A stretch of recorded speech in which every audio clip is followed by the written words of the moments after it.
be here too long.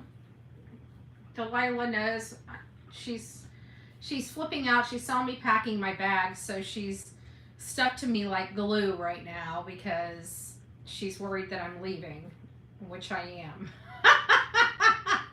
So she just doesn't know what to do. She knows something's happening. She just doesn't know what. She knows something's happening. She just doesn't know what. So she's getting very clingy as she sits there and watches me play with my jackets, get my suitcase packed and everything like that. Hey Yada, it's nice to see you, my love. I hope you're doing well. Sorry, she's covering my mouth now. She's very clingy McGee. She's like a little, she looks like Justin's little monkey. She's crawling. I'm just joking. She's cuter. I'm just joking, Justin. I'm just joking. She's not cuter. You got a smaller baby than me, but this is my cutie pie. But she's getting awfully clingy because she's starting to see things going on in the house. And she doesn't like it. She doesn't like it. The little baby doesn't like me getting riled up and all dressed up, huh? All right, guys. Well, it's nice to see everybody. As many of you guys know, I see people in the chat. Be Betty, all my mod squad, thank you for being here. Everybody out there in the ether, thank you for being here. So, let me do one thing before we get started. I got to put my Do Not Disturb on. All right, we're back. The Do Not Disturb's on. Okay, so, sorry, when she gets clingy, she likes to bite me and play with me really rough because she doesn't want me leaving. She's starting to get worried. She's starting to get whiny. She's starting to get clingy. I don't know what else to say for it. This is how she gets. So one of the reasons, thank you, Gypsy. It's nice to see you, my love, my love, my love. Get with Karen. Anyways, we're here because of Sebastian Wayne Drake Rogers. He's a 15-year-old boy that disappeared from inside his locked home in Hendersonville, Tennessee. He has not been seen or heard from since, and there's been a lot of dispute almost just on every factor related to this case. Any semi-important detail is questionable, down to a phone call, down to whether dogs found a scent or had a hit, It's just a lot. It's like every time we turn around and we go back to the beginning, we hear things that we didn't normally hear before. If you guys are just coming in, we got 432 people in the chat. Please don't forget to hit the thumbs up. And so one of those details that has been widely discussed on these streets is this light video. What is this lights video? So Nick Barris, which is a local news anchor, news reporter, whatever you want to call him, had gotten a hold of some video, a video from the community. And one of the people, I don't know how he acquired it. It seemed like it wasn't intended to be broadcasted, but it was. And according to the rumors that I heard, they didn't even know he was recording this stuff from their video. It kind of seems like they invited him in and they showed him what they had, and they just didn't realize he was recording, so to speak. So I don't know how he acquired it. All I know is it is a legitimate video. It was acquired in a legitimate way, and then all of a sudden, Nick Barris's tune changed. Now, it was law enforcement met with the mom and the bio dad, Seth Rogers, at law enforcement, and it was right around this time frame where the proof of life video kind of surfaced. None of us has seen it except Seth, and it sounds like they either showed Seth a portion of the video or they told Seth that it was garbage truck lights. I don't know how the rumor about it being garbage truck lights surfaced. And when Miss Bobby talked to law enforcement, they again reiterated that it was garbage truck lights. And Miss Bobby also clearly had indicated that there were two totally separate circumstances. You had this lights situation that happened where what they saw is a car pulled up, it parked for 3 to 5 minutes. Lights from the backside of their house approached the vehicle. The vehicle backed up and left, and another one started heading back toward the home. Then about an hour and 45 minutes to 2 hours later, you see the garbage truck come through the neighborhood. This is according to Miss Bobby. And then shortly after this garbage truck, you see the mom's vehicle leave the driveway and exit the community. Then you see the mother coming back in, and then the school bus, then the Calvary, or then the Calvary, then the school bus. I don't know how it went. But all of these things were separate situations. But what we're talking about is the lights that Nick Barris had seen. And those were estimated about 3:30 to 4 a.m. in the morning.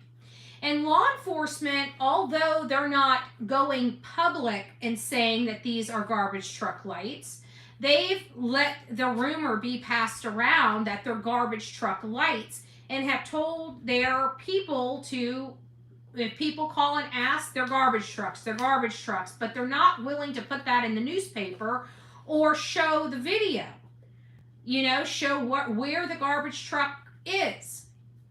So I truly believe that this is interesting evidence that will be used at some point in this investigation or in this case in the future.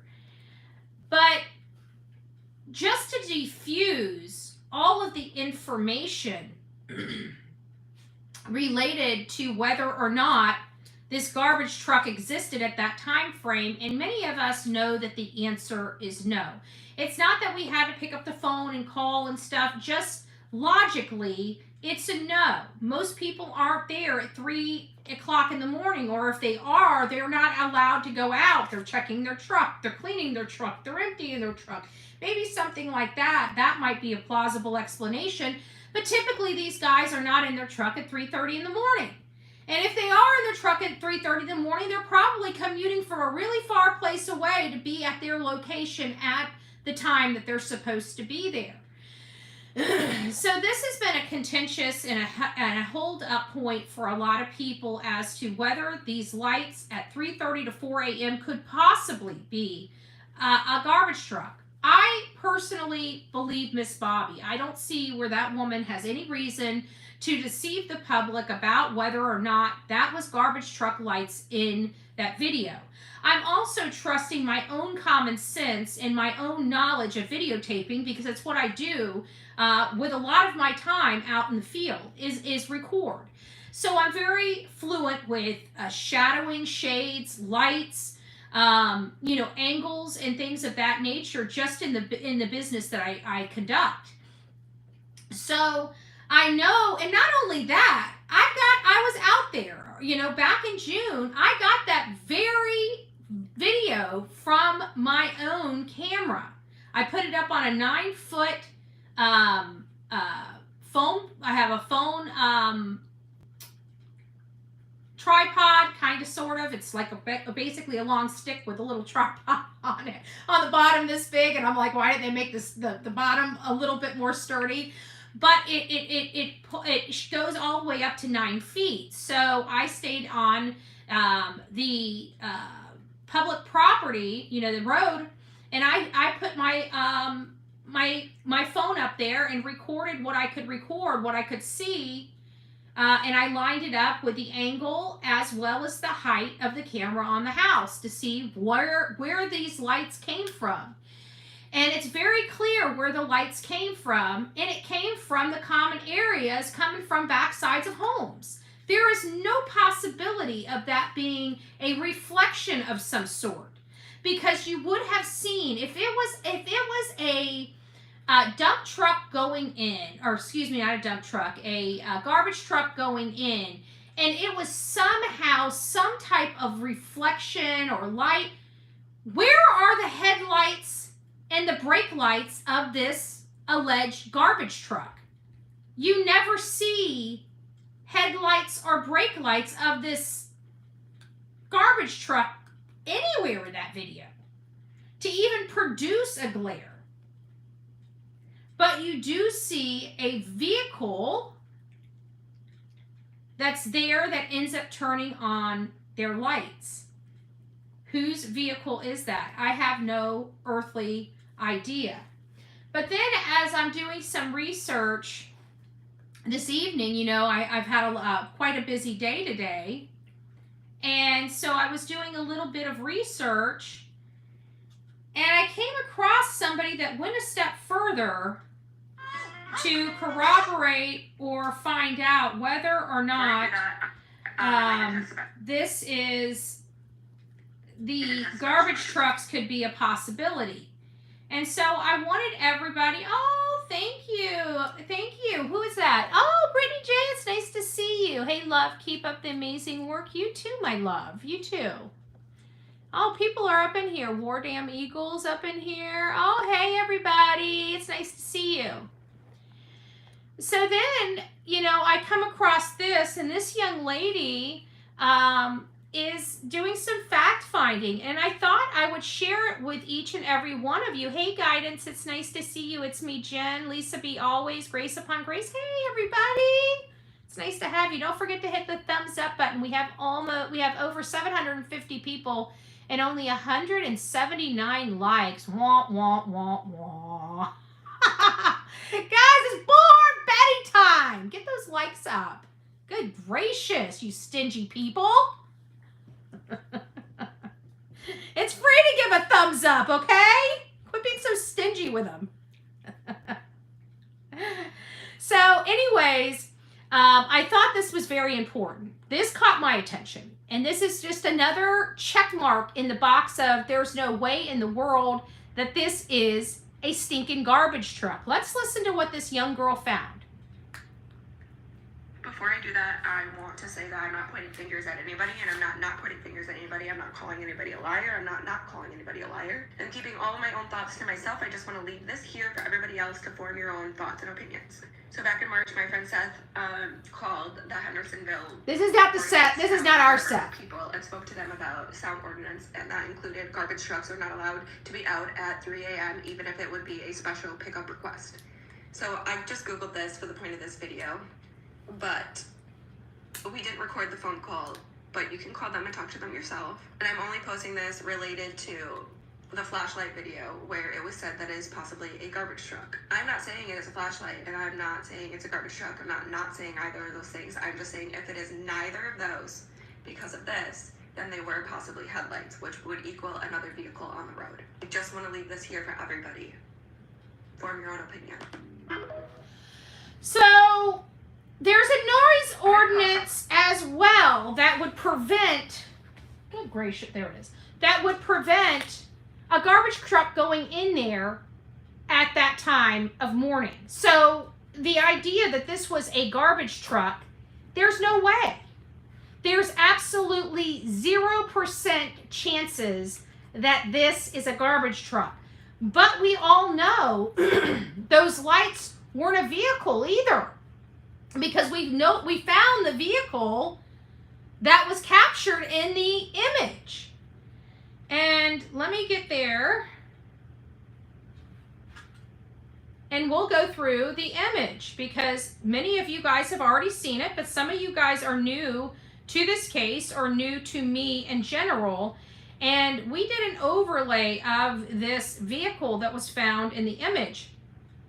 So let me go ahead and just remove, there we go.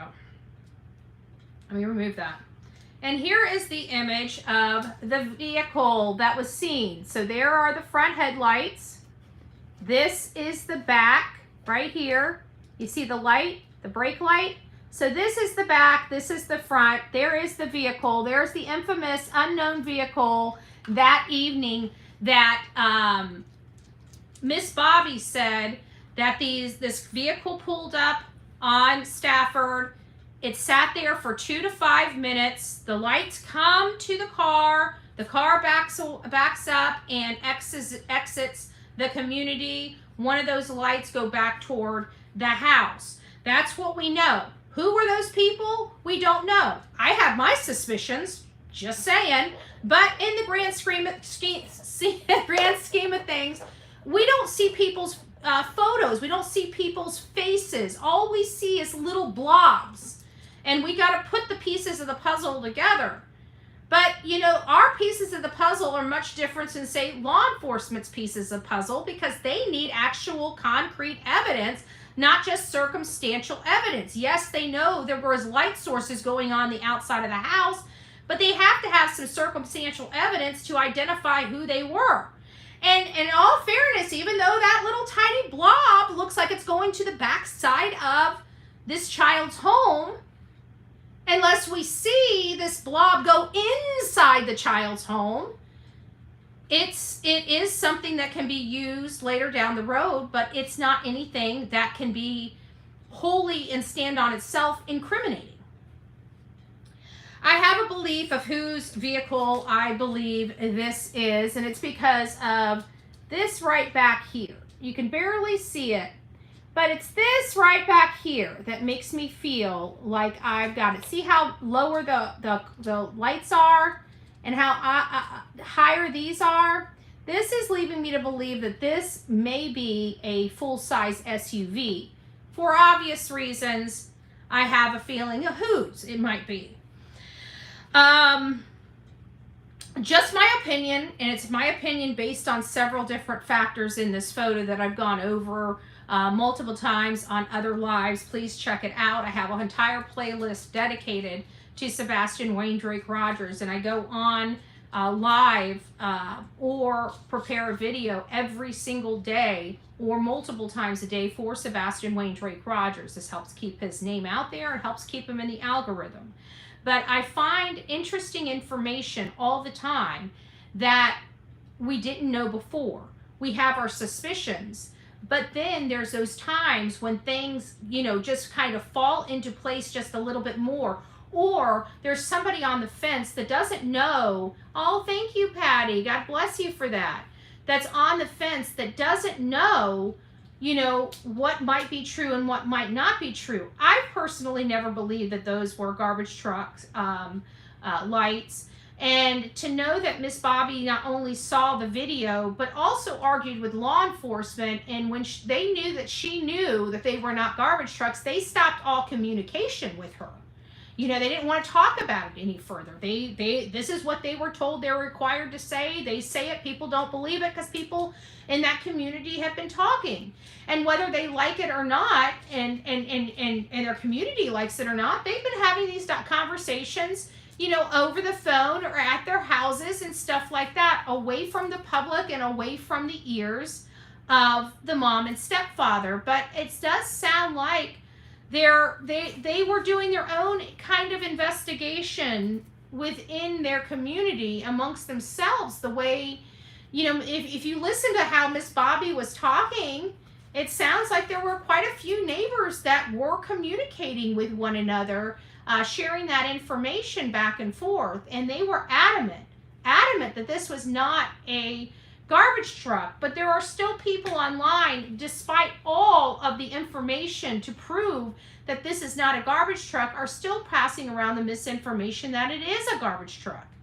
And so this solidifies just one more time and one additional you know, corroborating fact that this was not a garbage truck. So what was it? If it's not a garbage truck, do we still believe that these are lights?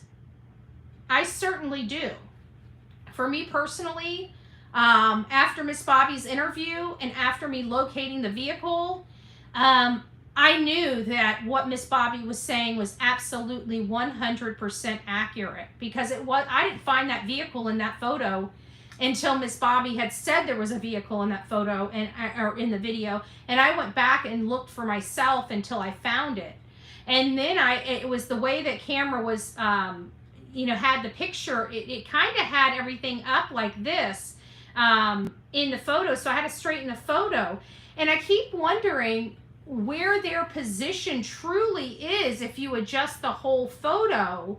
you know, we might have a clearer idea specifically where they were, because we ran that video as is without straightening it up, unless Nick Barris had already straightened it up before he did the lights video. That might explain it. So I don't know, but I definitely think it is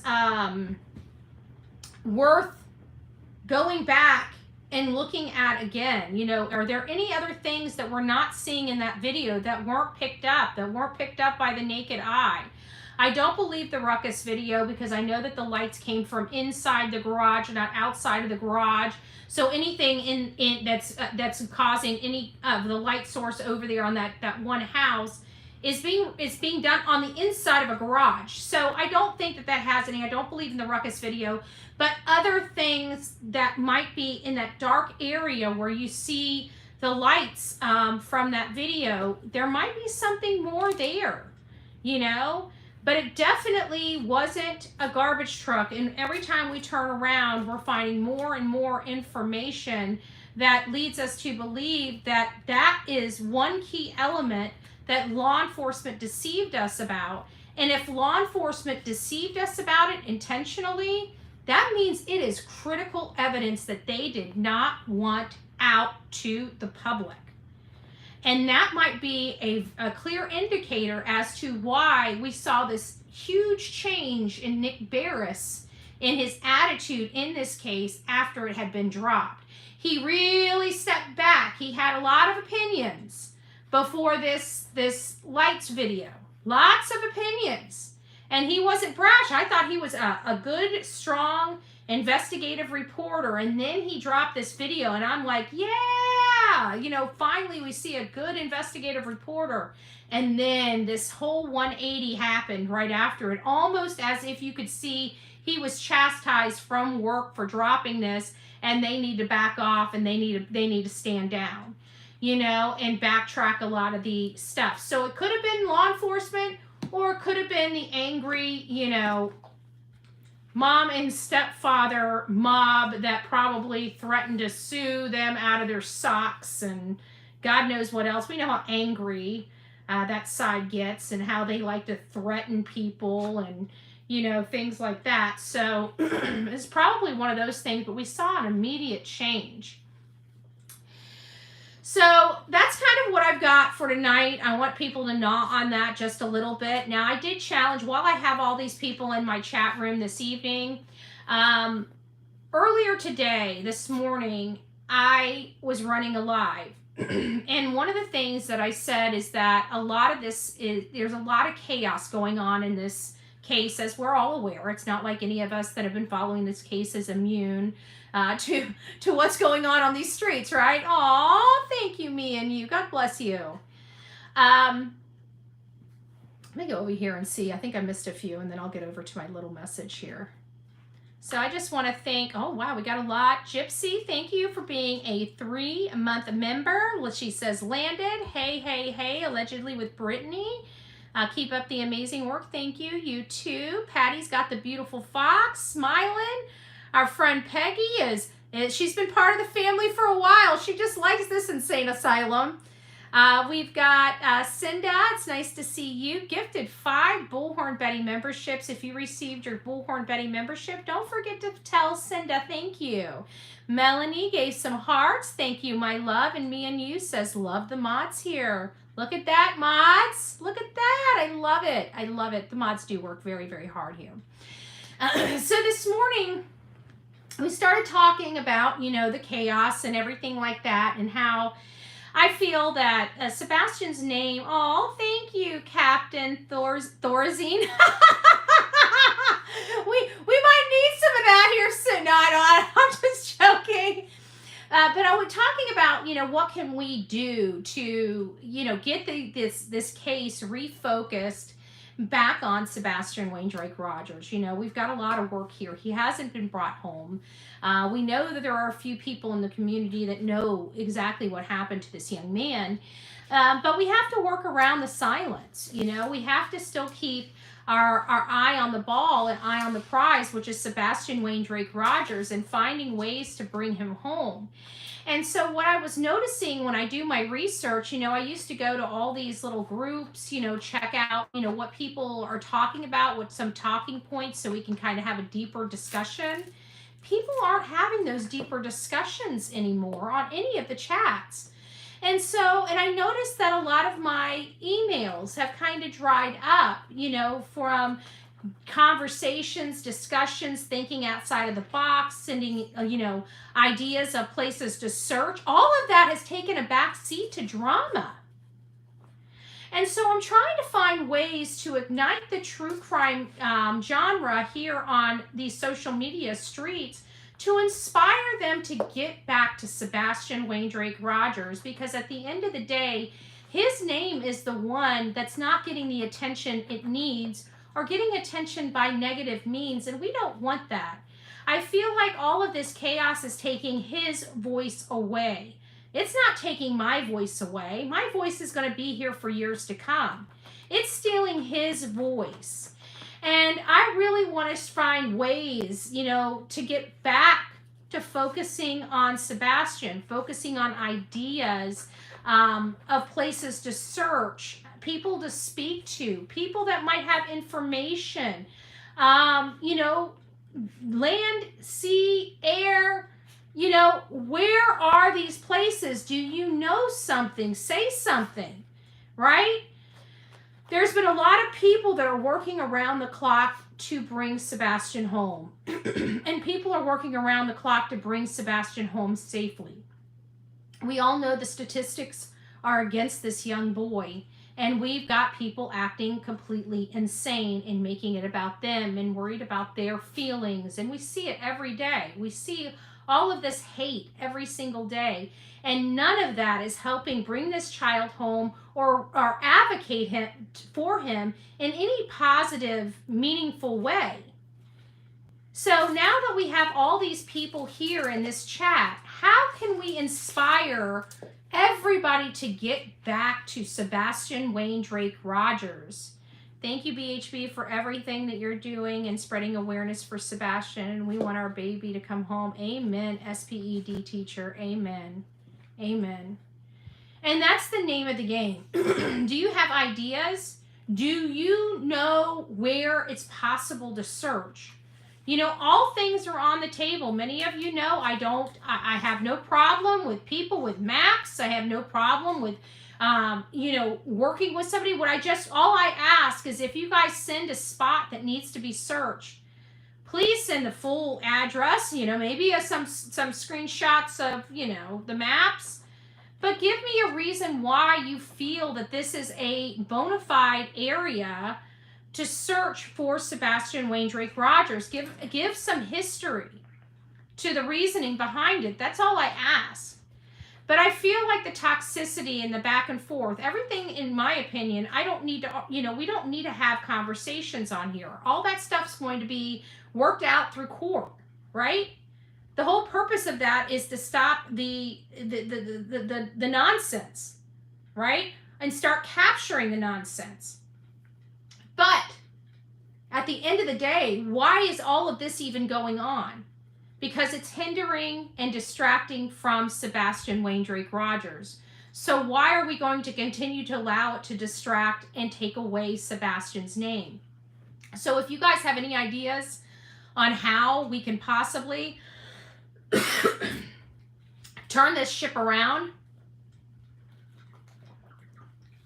start filling the emails back up with ideas, thinking outside of the box ideas of where to search,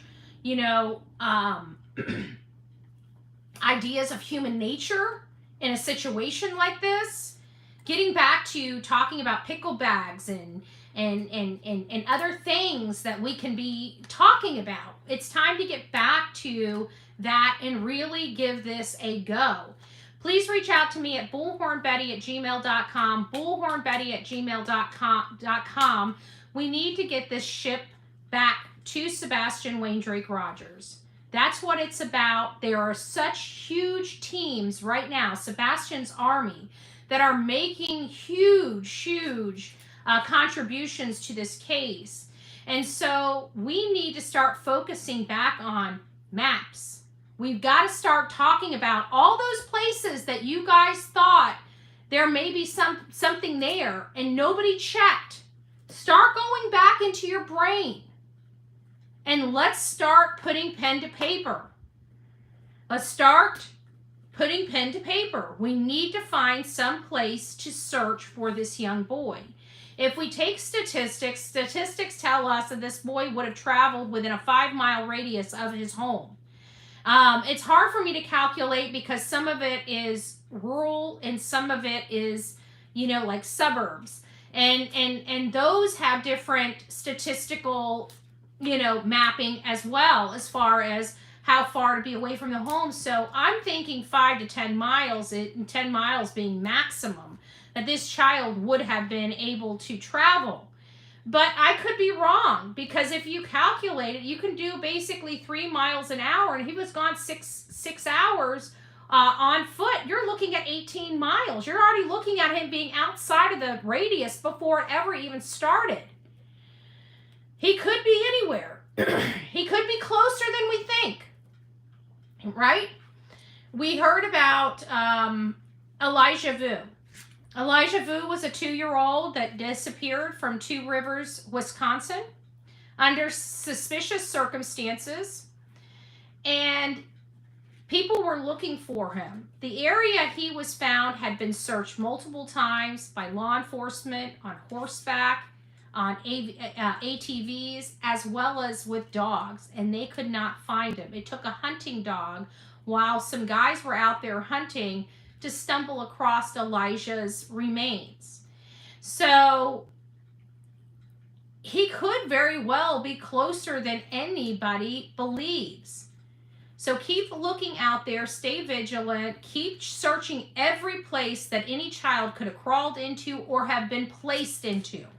Everything is on the table, so I'm not going to hide the fact that I think somebody did something to this child, and you need to be looking at those theories too, not just that this child may have needed a hiding place. We need to look at all theories and close all theories. I still think we need teams going under and hitting every single bridge imaginable that is navigational in Sumner County. Just clear all the bridges, because those are, even if a stranger danger theory, very, very, very low probability, but it's still a probability. And if you have a stranger danger situation, that child would only be, according to statistics, 3 hours. So you have to look at that possibility too, and what that all entails. And we can always look at Audrey Cunningham's case as a possibility. There's a lot of people out there with sonar. We need to get back to that. If you've cleared an area, if you've gone under a bridge, send me an email at bullhornbetty@gmail.com so we can take it off the map, so we can take it off the list.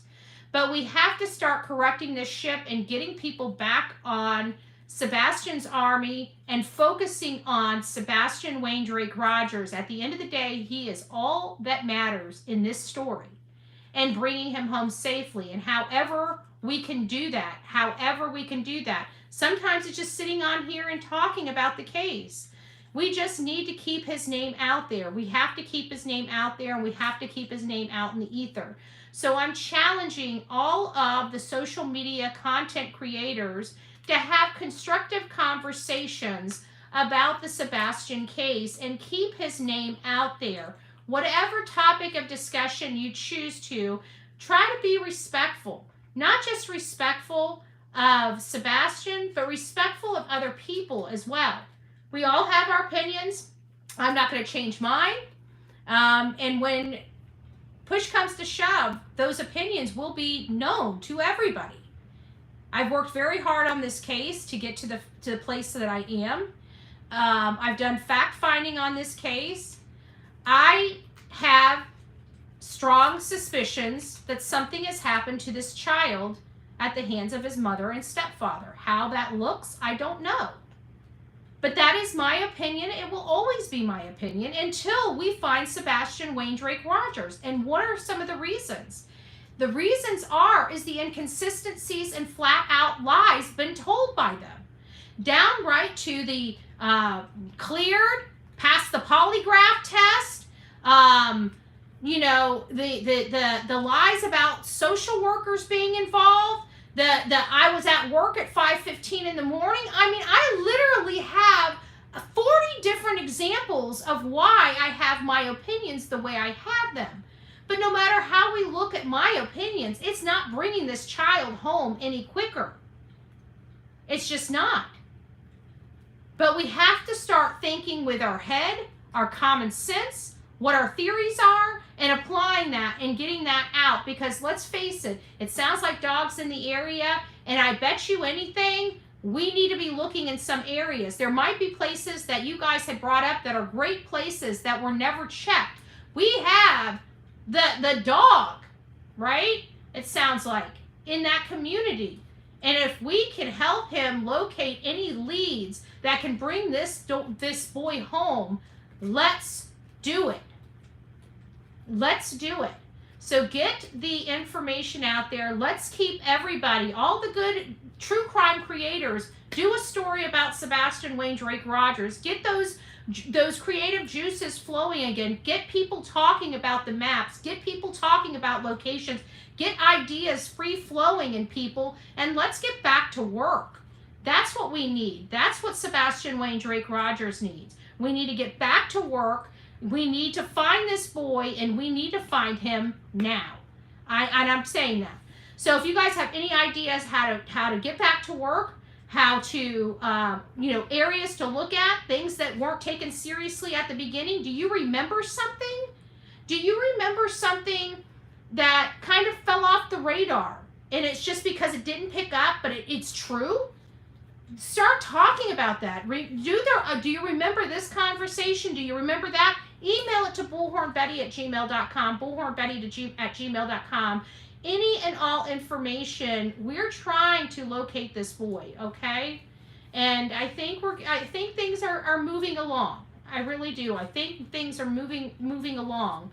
We're still searching for the nugget, just like law enforcement, right? Everybody's just sitting here searching for the nugget. You might hold the key.